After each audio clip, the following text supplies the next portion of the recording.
Hello everyone. Today we have start nutrition in animals part 2. Okay. Last time हमने थोड़ा सा discuss किया था डाइजेस्टिव सिस्टम के बारे में. मैंने आपको थोड़ा रिवाइज कर रही हूँ कि जो डाइजेस्टिव इन ह्यूमन बींग्स में जो भी डाइजेशन प्रोसेस है वो 2 टाइप से बना है. एक एलिमेंट्री कैनाल और डाइजेस्टिव जूस के साथ में. ओके. एलिमेंट्री कैनाल की जो ट्रैक है वो यहाँ पे लिखा हुआ है बकल कैविटी सिस्टम. ये मैंने ड्रॉ किया हुआ है पूरा ह्यूमन डाइजेस्टिव सिस्टम. देन यहाँ से आपको मैं एक्सप्लेन करती हूँ कि जो स्टार्टिंग पार्ट है जो फूड हम टेक करेंगे that is which part is buccal cavity. Okay. Mouth के थ्रू हमने फूड एंटर करेंगे एंड उसके सराउंडिंग में है आपके सलाइवरी ग्लैंड्स एंड यहाँ से ये जूस सिक्रेशन करेंगे. ओके. देन डाइजेस्ट होगा यहाँ पे प्रोसेस और फिर जो फूड है वो इसोफेगस ट्रैक से होता हुआ जो एक पूरा लॉन्ग पाइप है. ओके. इसमें पास होता है इसके थ्रू और कहाँ एंटर होगा हमारा स्टमक में. एंड इसके सराउंडिंग में भी लिवर, पैंक्रियास और गॉल ब्लैडर हैं जो अपने जूस सिक्रेट करेंगे. फिर फूड हमारा एंटर हो जाता है स्मॉल इंटेस्टाइन में. यहाँ पर इसका जो फूड मटेरियल है पूरी फुली डाइजेशन होता है. एंड फिर जो डाइजेशन हो गया है यहाँ से और जो भी हमारा डाइजेस्टिव फूड है वो स्मॉल इंटेस्टाइन से ही ब्लड में एंटर हो जाता है. बॉडी सेल्स तक यूटिलाइज होता है सारा डाइजेस्टिव फूड. ओके. अब बात है कि जो अनयूज्ड वेस्ट मटेरियल है फूड का वो एंटर हो जाता है हमारा लार्ज इंटेस्टाइन में. और लार्ज इंटेस्टाइन के थ्रू जो अनयूज्ड फूड मटेरियल है वो एनस के थ्रू हम उसको टाइम टू टाइम बाहर रिलीज कर देते हैं. ये पूरा का पूरा आपका डाइजेस्टिव सिस्टम का ड्रॉ है. ओके. देन अभी सिंगल हम इसको सेपरेटली रीड करेंगे क्या है. ओके. फर्स्ट पॉइंट है आपका the mouth and buccal cavity. Food is taken into the body through the mouth. The process of taking food into the body is called ingestion. Is very important point कि यहाँ पे अब definitions आपको थोड़ा read करना पड़ेगा कि जो इगेशन क्या है. What is ingestion. तो इगेशन का प्रोसेस मीनिंग है कि जो भी फूड हम एंटर कर रहे हैं थ्रू माउथ के through this is called इगेशन.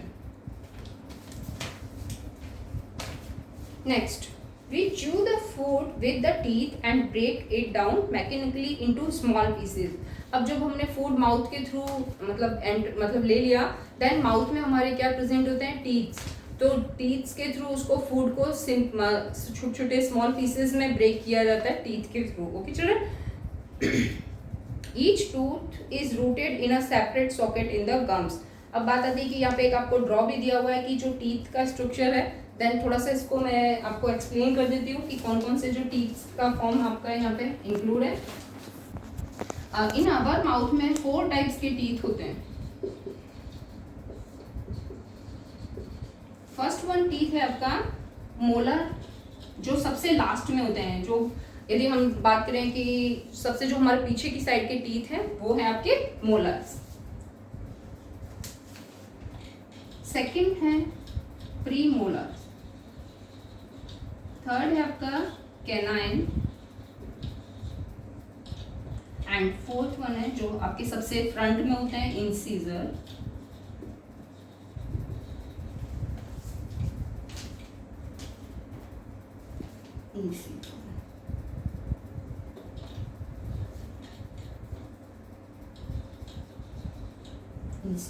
Okay.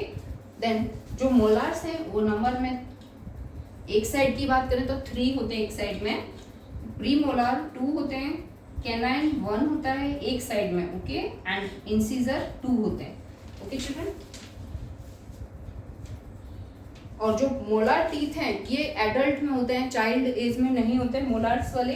अब इनके जो फंक्शंस हैं कि कौन कौन सा क्या करता है तो देन ध्यान रखना है कि जो मोलार टीथ है वो आप क्या करता है ग्राइंडिंग. जो भी फूड मटेरियल है उसको ग्राइंड करेगा. ग्राइंडिंग का प्रोसेस करेगा. प्री मोलार्स जो है ये भी ग्राइंडिंग करेगा साथ ही साथ च्यूइंग करेगा.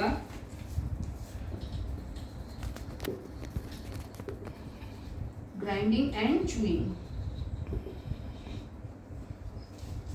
एंड कैनाइन जो टीथ है इसका फंक्शन होता है पर्सिंग एंड साथ ही साथ टीयरिंग कि जो भी फूड मटेरियल है उसको तोड़ने का या जैसे कोई भी चीज़ हम खा रहे हैं उसको काटने का जो काम करेगा वो कौन करेगा? कैनाइन। ये यदि हम बात करें कि कार्निवोरस जो मीट जो फ्लैश पर डिपेंड होते हैं, मतलब अदर एनिमल्स पर डिपेंड होते हैं फूड के लिए, तो चिल्ड्रन आपने सुना भी होगा कि जो उनके कैनाइन टीथ्स होते हैं वो काफ़ी शार्प होते हैं और लार्ज होते हैं अदर टीथ से, तो इसलिए उनको बोला भी जाता है कि कार्निवोरस। तो उनका जो नेम है कार्निवोरस वो किससे बना है? कैनाइन टीथ के अकॉर्डिंग। ओके, उनमें वो लार्ज होते हैं, बट ह्यूमन बींग्स में ऐसा नहीं है, ह्यूमन बींग्स में स्मॉल ही होते हैं कैनाइन्स। बट जो फंक्शन इसका वो यही है, कोई भी जो फूड मटेरियल है उसको टेयरिंग करने का।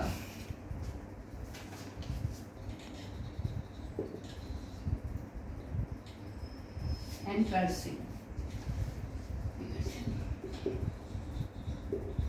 Okay children, next incisor teeth है। ये भी आपका कटिंग और बाइट करने के लिए, किसी चीज को कट करना है, फूड मटेरियल को, उसको कटिंग करने के लिए जो हम कौन सी टीथ का यूज करते हैं? इंसीजर। एंड बाइटिंग करने के लिए भी। ओके, बाइटिंग करने के लिए। तो ये आपके 4 टाइप्स के टीथ हो गए। अब ये अरेंज आपके डायग्राम दिया हुआ है टेक्स्ट बुक में, आप इसको देखना। एनी डाउट्स हो देन अपने जो नेक्स्ट लेक्चर है उसमें हम इसको एक्सप्लेन कर लेंगे, एनी डाउट्स। एक यहाँ पे आपका टॉपिक है पेज नंबर 13 पर, milk teeth and permanent teeth. Then वो उसको थोड़ा एक्सप्लेन कर देते हैं। Do you remember about falling off your teeth some year ago? अभी यदि आपसे बात की जाए तो ये मीन्स आप जब 6-7 ईयर के होंगे तो आपके जो टीथ्स हैं वो गिर भी जाते हैं। तो चिल्ड्रन आप उस टाइम पे थोड़ा डर भी जाते होंगे कि ये क्या होगा, टीथ हमारा निकल कैसे गया। तो इट नॉट वरी, बिकॉज ये जो टीथ से जो टीथ आपके गिर गए ये मिल्क टीथ बोले जाते हैं। फिर इसके बाद में जो टीथ आते हैं वो परमानेंट टीथ होते हैं और वो आपकी लाइफ तक आपके साथ में होते हैं यदि आपने बिल्कुल नीट क्लीन रखे हैं तो। ओके, तो देन मैं एक्सप्लेन कर देती हूँ। The first set of teeth grows during infancy and they fall off at the age between 6 to 8 years. Mean जो हमारे बॉर्न होने के टाइम के बाद में जब 6 मंथ के 7 मंथ के तो जो टीथ आते हैं वो आपके 6-7 ईयर तक चलते हैं साथ में, that is called milk teeth. The second set that replace them are of the permanent teeth. Means अब जो मिल्क टीथ आपका गिर गया उसके बाद जो न्यू टीथ है that is called permanent teeth. The permanent teeth में लास्ट थ्रू आउट लाइफ और fall off during old age और due to some dental disease. यदि आपके कोई कैविटी वगैरह होगी तो वो मतलब आपका रिमूव करना पड़ेगा, अदरवाइज वो हमारी लाइफ भर साथ रहेंगे teeth. Okay, it is called permanent teeth. Okay children, यहाँ पे आपका ये कंप्लीट होता है point. Next point is yes, अभी जो हमारा था रिमेनिंग पार्ट वापस मैं वहीं ले रही हूँ आपका बकल कैविटी।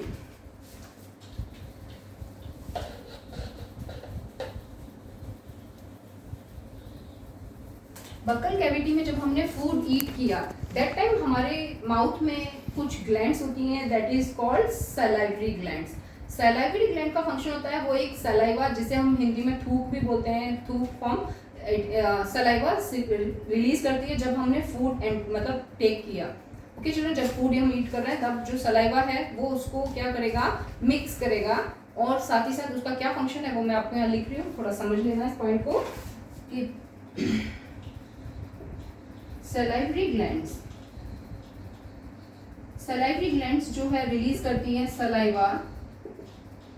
ओके, इसका फंक्शन इज वेरी इंपॉर्टेंट कि जो भी हम फूड ईट कर रहे हैं उसमें स्टार्च जो भी पार्ट है फूड का, क्योंकि चिल्ड्रन ध्यान दो कि हमने लास्ट टाइम हमने रीड किया था फर्स्ट चैप्टर में कि जो हमारा प्लांट जो फोटोसिंथेसिस के थ्रू क्या बनाते हैं फूड मटेरियल, कार्बोहाइड्रेट का जो फॉर्म है। अब जो प्लांट का जो स्टोरेज फूड मटेरियल है प्लांट का, इट इज कॉल्ड स्टार्च। मतलब फूड जो प्लांट स्टोर होता है, फूड जो स्टोर होगा प्लांट में, it is called starch form.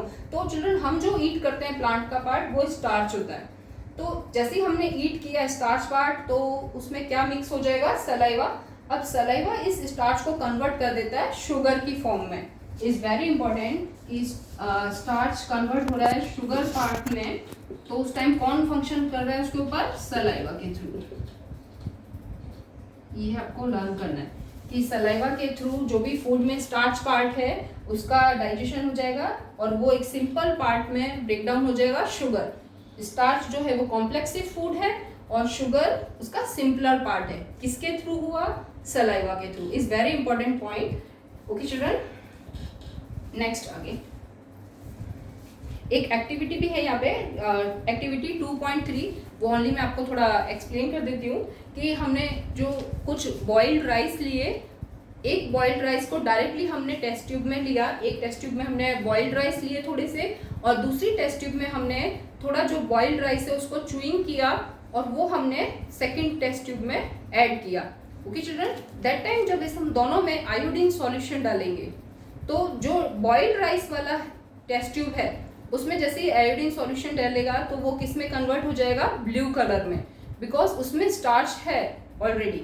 Okay, लेकिन जो हमने च्यूइंग करके राइस को दूसरी टेस्ट ट्यूब में डाला उसमें जैसे ही आयोडीन सॉल्यूशन डालेंगे तो वहाँ कलर शो नहीं होगा, बिकॉज उसमें जो स्टार्च का फॉर्म इंक्लूड ही नहीं है, क्योंकि सलाइवा ने उसको किस में कन्वर्ट कर दिया, शुगर में।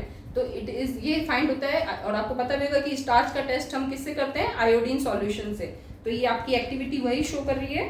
ओके, इसको रीड करना, देन कोई डाउट हो तो मुझसे दोबारा पूछ लेना। ओके, नेक्स्ट जो पॉइंट है इसमें, द टंग, बकल कैविटी का सेकेंड पॉइंट है हमारा टंग। ओके, एक हमारा टीथ हो गया, हमने रीड किया, एक tongue point is very important. The tongue is a fleshy muscular organ attach at the back to the floor of the buccal cavity. Means ये हमारा पीछे की साइड में जो बकल कैविटी है उसमें अटैच होता है, और इसका जो फ्रंट साइड है वो एकदम से फ्री है, इसमें कोई भी बोन स्ट्रक्चर इंक्लूड नहीं है, एक फ्लैशी मस्कुलर ऑर्गन है only. Do you know the function of tongue? तो उसका फंक्शन क्या है वो देखिए, we use our tongue for talking, मतलब हमारा जो टंग है उसको हम बोलने के लिए यूज कर रहे हैं, यदि टंग नहीं होगा तो हम बोल ही नहीं पाएंगे। Okay, beside it mix saliva with the food during chewing and help in swelling food. Okay children, means इसका जो फंक्शन क्या है कि जो सलाइवा सिक्रेशन हो रहा है फूड के साथ में उसको मिक्सिंग करने का फंक्शन है। मीन्स क्योंकि ये पूरा ऑल डायरेक्शन में मूव कर सकती है, फ्रंट पार्ट हमारा जो टंग का फ्रंट पार्ट है वो फ्री है, तो ये ऑल माउथ में ऑल डायरेक्शन में मूव कर रही है, तो फूड को किस में मिक्स कर देगी, सलाइवा के साथ में। ओके, नेक्स्ट पॉइंट, साथ ही साथ जो हमारा जो टंग है उसके थ्रू सिक्रेशन होता है, उसमें छोटे छोटे टेस्ट बर्ड्स होते हैं जिसके थ्रू हम जो भी फूड ईट कर रहे हैं तो उसका हमें टेस्ट किसके थ्रू फाइंड होगा, टंग के थ्रू। ये भी इसका मेन फंक्शन है। We also taste food with our tongue, it has taste birds that detect different taste of food. We can find out the position of taste bird by the following activity. यहाँ पे आपको दिया हुआ है कि जो हमारा टंग है उसके स्ट्रक्चर में क्या क्या इंक्लूड है, देन मैं थोड़ा आपको एक्सप्लेन कर देती हूँ। हमारा जो टंग है इसका जो फ्रंट पार्ट होता है ये वाला, एंड यहाँ पे भी हमारा टेस्ट बर्ड्स है, और इसके पीछे की साइड में भी है, और ये पीछे का नॉर्मल। देन जो हमारा स्वीट टेस्ट होता है वो इसके थ्रू फाइंड होता है, जो फ्रंट पार्ट है वो स्वीट टेस्ट को बताता है, फिर आपका सोर टेस्ट को बताता है, फिर बिटर टेस्ट को बताता है। तो चिल्ड्रन ये ध्यान रखने का, टेस्ट बर्ड्स यहाँ पे हमारा जो है वो यहाँ पे आपके में डॉट जो ड्रॉ कर रही हूँ दैट इज टेस्ट बर्ड्स है, तो इसका जो फ्रंट है वो स्वीट टेस्ट को बताएगा। ओके, बट ये आपका है नहीं, बट लेकिन थोड़ा रिमाइंड रखना इस पॉइंट को। नेक्स्ट पॉइंट है आपका कि जो टूथ डिके प्रॉब्लम, मतलब यदि परमानेंट टीथ का हम डेली क्लीन न करें तो क्या प्रॉब्लम होगी, तो ये आपका पॉइंट है पेज नंबर 14 पे आपको। देन मैं एक्सप्लेन कर रही हूँ। Normally bacteria are present in our mouth but they are not harmful to us, मतलब नॉर्मली जानते हैं कि जो हमारा माउथ है उसमें ऑलरेडी बैक्टीरिया प्रेजेंट होता है, बट वो हमें कोई नुकसान नहीं पहुँचाता, मतलब ऐसे कोई नुकसान नहीं होगा। However, if we do not clean our teeth and mouth after eating, many harmful bacteria also begin to live and grow in it. अब क्या है कि जब यदि आप अपने माउथ को क्लीन ना करें और डायरेक्टली आपने सुबह जगह और खाना खा लिया, कुछ भी खा लिया, स्वीट्स ज़्यादा खा ली, चॉकलेट खा लिया कि मम्मा मुझे चॉकलेट खानी है, ज़्यादा चॉकलेट खा लिया और आपने टीथ क्लीन नहीं किए, तो आफ्टर सम टाइम बाद आप देखोगे कि आपके जो टीथ है धीरे धीरे उसमें क्या बनने लग जाएगा, कैविटी। वो किसके थ्रू होगा कि जो माउथ में कुछ हार्मफुल बैक्टीरिया जो हैं वो ग्रो करना स्टार्ट कर देते हैं। Okay, then these bacteria break down the sugar present from the leftover food and release acids, जो भी है, देन वो एसिड रिलीज होगा तो क्या होगा कि tooth decay problem that is cavity का फॉर्म, और उस टाइम पे उसको रिमूव करना ही पड़ेगा। यदि हम रिमूव ना करें तो फिर क्या होगा कि हम जो भी क्लीन करेंगे उसको तब वो क्लीन किया जाएगा। ओके, नेक्स्ट हम आगे डिस्कशन करेंगे नेक्स्ट टॉपिक में। ओके।